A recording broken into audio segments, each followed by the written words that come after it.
नमस्कार, गोरखपुर न्यूज में आप सभी का स्वागत है। मैं हूं मोहम्मद तबरेज सिद्दीकी। चिलुआताल थाने की पुलिस ने 3 अपराधियों के ऊपर गैंगस्टर एक्ट के तहत कार्रवाई की, जिसके संबंध में एसपी नॉर्थ जितेंद्र श्रीवास्तव ने बताया कि जिलाधिकारी के निर्देश पर 3 अभियुक्तों के ऊपर चिलुआताल पुलिस ने गैंगस्टर एक्ट का मुकदमा दर्ज किया है, जिनकी पहचान खूबलाल यादव पुत्र स्वर्गीय बद्री यादव निवासी घुनघुन कोठा थाना तिवारीपुर जनपद गोरखपुर, दूसरा इनामुल्लाह पुत्र स्वर्गीय शफी निवासी चिल्मापुर निकट बघा बाबा मंदिर के पास थाना रामगढ़ताल जनपद गोरखपुर, तीसरा लालचंद निषाद पुत्र बाबूलाल निवासी बहरामपुर निकट बाले का मैदान थाना तिवारीपुर जनपद गोरखपुर के रूप में हुई है। एसपी नॉर्थ ने बताया कि गैंग लीडर खूबलाल यादव व गैंग के 2 अन्य सदस्यों का एक विधि विरुद्ध गैंग है। इनके विरुद्ध गैंगस्टर एक्ट के तहत कार्रवाई की गई है। गैंग का लीडर खूबलाल यादव स्वयं व अपने गिरोह के अन्य 2 सदस्यों के साथ आर्थिक, भौतिक, दुनियावी व अन्य लाभ प्राप्त करने के उद्देश्य से सामूहिक रूप से एक संगठित गिरोह बनाकर व्यक्तियों से लाभ के अनुबंध पर जमीन लेकर लोगों को बहला फुसला कर जमीन का लालच देकर पैसा हड़प लेने जैसे अपराध कारित करते रहते हैं।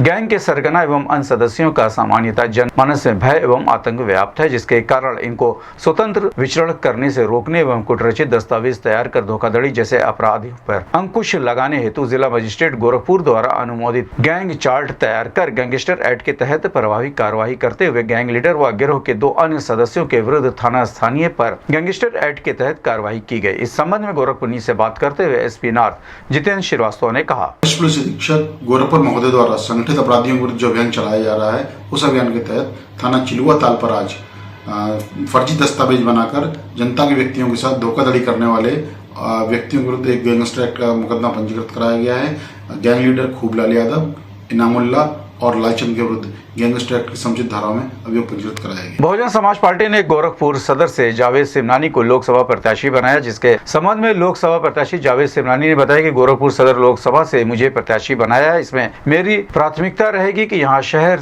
में अधिकतर स्थल जाम युक्त रहते हैं। यहाँ पर जाम की वजह से व्यापार करने में बहुत समस्या हो रही है, इसलिए सबसे पहले व्यापारिक स्थलों को जाम मुक्त करवाया जाएगा। यहाँ पर जरा सी बारिश में पानी लग जाता है, जिसको दूर किया जाएगा। उन्होंने कहा कि हमारा किसी से लड़ाई नहीं है, जनता ही चुनाव में जवाब देगी, हम जनता के बीच के प्रत्याशी हैं। इस संबंध में गोरखपुर न्यूज से बात करते हुए बहुजन समाज पार्टी के लोकसभा प्रत्याशी जावेद सिमनानी ने कहा, गोरखपुर सदर लोकसभा के लिए मेरा सबसे बड़ा मुद्दा है, गोरखपुर सदर लोकसभा के जो व्यापारिक स्थल है सब जाम युक्त है।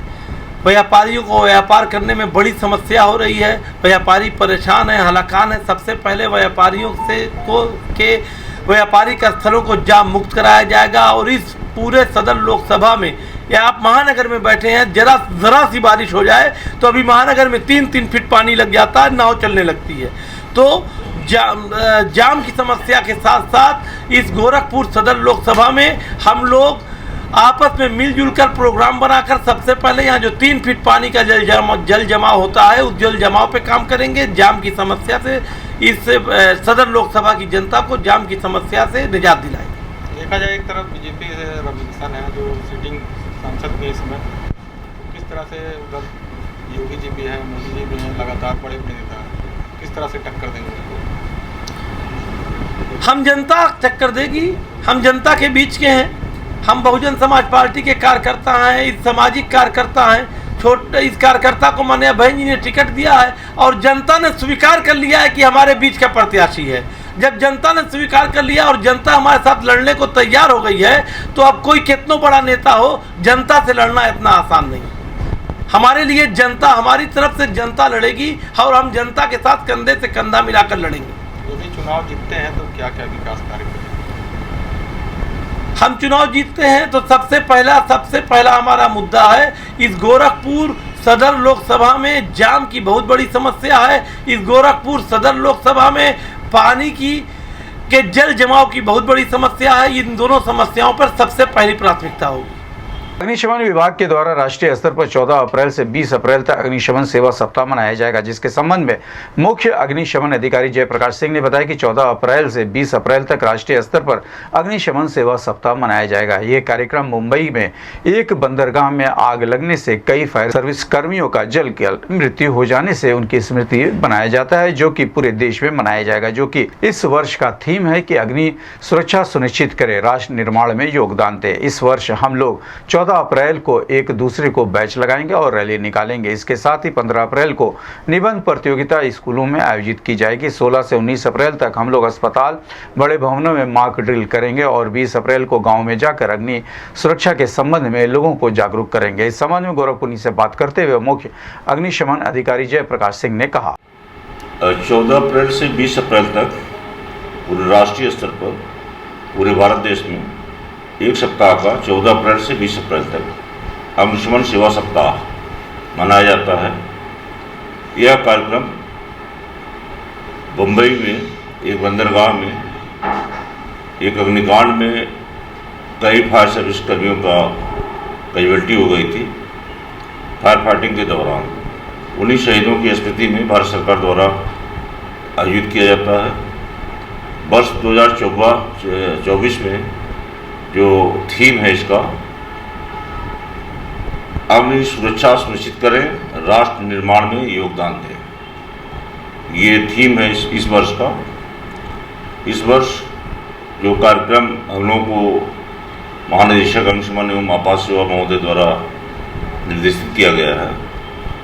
14 अप्रैल को हम लोग पिन फ्लैग लगाएंगे और रैली निकालेंगे। 15 को हम लोग स्कूलों में निबंध, व्याख्यान, लेक्चर कार्यक्रम करेंगे। 16 से 19 तक हम लोग विभिन्न अस्पतालों, बहुमंजिली भवनों, बड़े संस्थानों में मॉक ड्रिल करेंगे और 20 अप्रैल को ग्रामीण क्षेत्रों में जाकर के हमारे फायर के जो स्टाफ हैं, हम लोग ग्रामीण क्षेत्र में जाकर के अग्नि सुरक्षा के बारे में लोगों को अवगत करें। मुख्य अग्निशमन अधिकारी जयप्रकाश सिंह ने गेहूं के खेतों में आग लगने पर कहा कि इस समय गेहूं की कटाई चल रही है और साथ ही खेतों में आग भी बहुत तेजी से लग रही है। उत्तर प्रदेश में अप्रैल महीना जब गेहूं की कटाई होती है तो सबसे ज्यादा आग लगती है, जिसका कारण है कि गेहूं की फसल पूरी तरह से सूखी होती है। कहीं से भी आग पाकर या शॉर्ट सर्किट से आग पाकर तुरंत आग लग जाती है। उन्होंने बताया कि इसको बुझाने के लिए आपको हवा का रुख देखते हुए जहां पर आग लगी हुई है उससे 30 से 40 किलोमीटर की दूरी पर ट्रैक्टरों से पाटा चला दिया जाए, जिससे खड़ी फसल गिर जाए। वहां पट 2.5 से 3 मीटर के डिस्टेंस पर लोग खड़े हो जाएं और वहां पर पेड़ की डाली को लगा दें। अक्सर देखा जाता है कि लोग आग को बुझाने का प्रयास वहां करते हैं जहां पर फसल जल रही है, जिसके कारण हमारी आग बुझाने में सफलता बहुत कम हो जाती है। इस संबंध में ये भी अवगत करवाना चाहते हैं कि हमारा जो फायर की गाड़ी होती है वो बड़े वाहन होते हैं, खेतों में मेड़ होते हैं, वहाँ पर पक्की सड़क नहीं होती है, जिसकी वजह से वहाँ तक फायर की गाड़ियाँ पहुँच नहीं पाती, इसलिए ट्रैक्टर से पानी को ले जाया जाता है। उन्होंने बताया कि इस समय फायर विभाग के पूरे जनपद में 22 गाड़ियां हैं और 19 चालक हैं। हमारा हमेशा प्रयास रहता है कि जहां पर आग लगी हो जल्द से जल्द पहुंचकर आग को बुझाया जा सके। इस संबंध में गोरखपुर से बात करते हुए मुख्य अग्निशमन अधिकारी जयप्रकाश सिंह ने कहा, मैं अवगत कराना चाहूँगा कि वर्तमान में आप अवगत ही हैं कि फसल की अग्निकांड बहुत ज़्यादा हो रही है अप्रैल महीने में, और प्रायः ये अपने प्रदेश में अप्रैल महीना जब गेहूं की फसल कटाई होती है सर्वाधिक अग्नि दुर्घटनाएं घटित होती हैं। कारण है कि गेहूं की फसल हमारी बिल्कुल सूखी होती है, कहीं से भी वो स्मोक पा करके, हीट पा करके, चाहे वो स्मोकिंग से हो या इलेक्ट्रिक शॉर्ट सर्किट से, जब भी पछुआ हवा चलती है तो पछुआ हवा में ड्राइनेस ज़्यादा आता है। छोटी सी चिंगारी, एक बीड़ी सिगरेट का टुकड़ा हो या एक बिजली के तारों के आपस में टकराने से कोई स्पार्क हो, छोटी सी चिंगारी से एक बड़ी आग क्रिएट हो जाती है। फसल की आग के बारे में मैं ज़रूर ये बताना चाहूँगा, इसको बुझाने के लिए आपको हवा का रुख देखते हुए, सपोज पछुआ हवा चल रही है, जहाँ पे फसल की आग लगी हुई है उससे 30 से 40 मीटर की दूरी पर ट्रैक्टरों से पाटा चला दिया जाए, मतलब खड़ी फसल को गिरा दिया जाए और वहाँ पर 2.5 से 3 मीटर की डिस्टेंस पे लोग खड़े हो जाएं, फायर बीटर के साथ या पेड़ों की जो टहनी है, डाली है, वहाँ पे अगर आप अग्निशमन कार्य करेंगे तो आप इफेक्टिव ढंग से बहुत कम समय में बुझा लेंगे और 100% कंट्रोल कर लेंगे। प्रायः यह होता है कि लोग अग्निशमन कार्य वहाँ करते हैं जहाँ फसल जल रही है, जिस कारण हमारे जो आग बुझाने की सफलता है वो बहुत कम रहती है। इस संबंध में भी ये भी अवगत कराना चाहेंगे कि हमारा जो फायर टेंडर होता है ये बड़े वाहन होते हैं। ये गांव में, ये खेतों में जो है कई मेड़ होते हैं, पक्की सड़क नहीं होती खेत तक की, और कुछ 10-5% मिलते होंगे जो सड़क, मुख्य सड़क के किनारे हैं। प्रायः जो निर्माण होती है मुख्य सड़क से 5-6 खेत बाद कई मेड़ पड़ेंगे, वहाँ तक वाहन नहीं जा पाते हैं। हमारे स्टाफ भी जो कर्मचारी फायर ब्रिगेड के जाते हैं, एक टैंकर पानी लेके जाते हैं, पानी ड्रेन कर देते हैं, गाड़ी का पानी खाली हो जाता है, फिर उसमें पानी भरना होता है। इसका फसल की आग को बुझाने का सबसे बेस्ट तरीका, उस पर पाटा चलाया जाए, हवा के बिंड को देखते हुए 30-40 मीटर का के बाद एक ब्लैंक किया जाए, उस ब्लैंक में फायर फाइटिंग किया जाए। सेफ सोसाइटी के द्वारा अंतर्राष्ट्रीय स्ट्रीट चिल्ड्रन दिवस के अवसर पर राज्य स्तरीय खेल प्रतियोगिता का सैयद मोदी रेलवे स्टेडियम में आयोजन किया गया। इस दौरान मुख्य अतिथि के रूप में पहुंचे पूर्वोत्तर रेलवे के CPRO पंकज कुमार सिंह ने दीप प्रज्वलित कर कार्यक्रम का शुभारंभ किया, जिसमें भारी संख्या में बच्चों ने भाग लिया। जिसके संबंध में CPRO पंकज कुमार सिंह ने बताया कि ये सेफ सोसाइटी की तरफ से बहुत ही अच्छा खेल करवाया जा रहा है, जिसमें बच्चों की प्रतिभा सामने निकल कर आ रही है।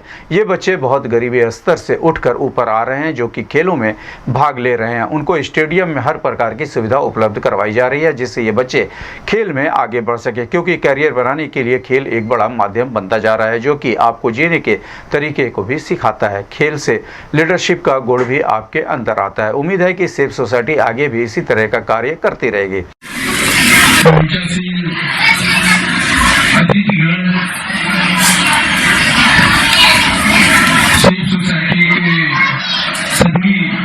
आयोजनकर्ता एवं सभी सम्मानित सदस्यगण,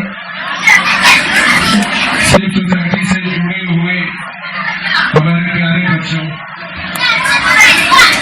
सबसे पहले तो मैं सेफ सोसाइटी के सभी पदाधिकारी, सभी सदस्यगण को बहुत बहुत बधाई और शुभकामनाएं देता हूँ कि आप इस तरह का प्रोग्राम चला रहे हैं, जहाँ से भारत के उज्जवल भविष्य की शुरुआत होती है, यानी कि बच्चों का डेवलपमेंट।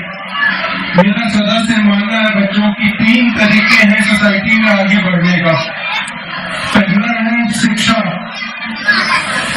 शिक्षा के साथ स्किल डेवलपमेंट। शिक्षा तो है ही है, पढ़ाई करना पड़ेगा, उसके साथ साथ स्किल डेवलपमेंट जो कर सकते हैं उसके लिए मैं सेफ सोसाइटी से मैं अनुरोध करूंगा कि इन बच्चों की स्किलिंग के लिए अगर हम लोग कोई प्रोग्राम चला रहे हैं, नहीं चला रहे हैं, तो कुछ प्रोग्राम चलाने चाहिए, जिसमें चाहे वो छोटी चीजें तो पहले होती थी, सिलाई कढ़ाई से लेकर अगर आप बात करें तो वेल्डिंग, पेंटिंग, ये सारी चीजें जो छोटे छोटे स्किल है जो हमारे लोग सीखते हैं, जहाँ से रोजगार के अवसर बनते हैं, तो उसके बारे में भी इनको ट्रेनिंग दिया जाए, तो खुद इस पर विचार किया जा रहा होगा या चल रहा होगा। शिक्षा में जो बच्चे पढ़ने में अपने आप को समझते हैं कि उनको पढ़ के आगे बढ़ सकते हैं, उनके लिए शिक्षा से अच्छा कुछ नहीं है। ये पहला मेरा मानना है कि सोसाइटी में आगे बढ़ने का तरीका है। दूसरा तरीका है कि आप कल्चरल या सांस्कृतिक कार्यक्रम जो होते हैं उसमें पार्टिसिपेट करें, जैसे नृत्य हो गया। अभी हम लोग देख रहे हैं तो भाई एक बच्ची यहाँ पे डांस कर रही थी, बहुत ही अच्छा डांस कर रही थी, उसको बहुत बहुत बधाई। और उसके बाद योगा हम लोगों ने देखा, ड्रामा है, स्किट है, बहुत ढेर सारी विधाएं हैं सांस्कृतिक कार्यक्रमों के अंतर्गत, जिसमें बच्चों को ट्रेन किया जा सकता है उनकी रुचि के अनुसार। अगर कोई बच्चा गाना अच्छा गाता है तो उसमें आगे बढ़ा सकते हैं। अभी सोसाइटी काफी ओपन हुई है इन चीजों को लेकर। थिएटर में बच्चों को कुछ करा सकते हैं, देख सकते हैं किस तरह का काम बच्चे कर पा रहे हैं। इससे न सिर्फ उनकी पर्सनैलिटी डेवलप होगी, बल्कि उनको एक अलग मौका मिलेगा, एक अलग प्लेटफॉर्म मिलेगा। इस संबंध में गोरखपुर से बात करते हुए पूर्वोत्तर रेलवे के CPRO Pankaj Kumar Singh, safe society के नेशनल प्रोग्राम लीड अभिषेक पाठक ने कहा, बहुत ही अच्छा इनिशिएटिव है। इससे जो है ऐसे बच्चे जो एक नीचे के स्तर से आते हैं, गरीबी गरीब परिवारों से आते हैं, ऐसे बच्चों की सुविधाएं मिल सकें, स्टेडियम में कैसी सुविधाएं होती हैं, किस तरह के खेल होते हैं, और जो मेन स्ट्रीम के बच्चे हैं हमारे उनसे जुड़ सकें और खेल में भी आगे बढ़ सकें। और सभी को पता है कि खेल एक बड़ा माध्यम बनता जा रहा है भारत में, न सिर्फ करियर बढ़ाने के लिए बल्कि ओवरऑल डिसिप्लिन के लिए। अगर सोसाइटी में आपको आगे बढ़ना है तो खेल एक बहुत बड़ा माध्यम है जो आपको जीने के तरीके भी सिखाता है, कई लीडरशिप के गुण भी आपके अंदर इनकलकेट होते हैं समय के साथ। तो एक बहुत बच्चों के लिए सोसाइटी बहुत अच्छा कार्य कर रही है और मैं इनको बहुत बहुत शुभकामनाएं देता हूँ कि एक सक्सेस। आज सभी लोग जानते हैं आज अंतर्राष्ट्रीय स्ट्रीट चिल्ड्रन डे है, जो सड़क पे रहने वाले बेसहारा बच्चों के लिए ये दिवस जो है पूरे विश्व में मनाया जाता है, उनके क्षमतावर्धन, उनके विकास के लिए।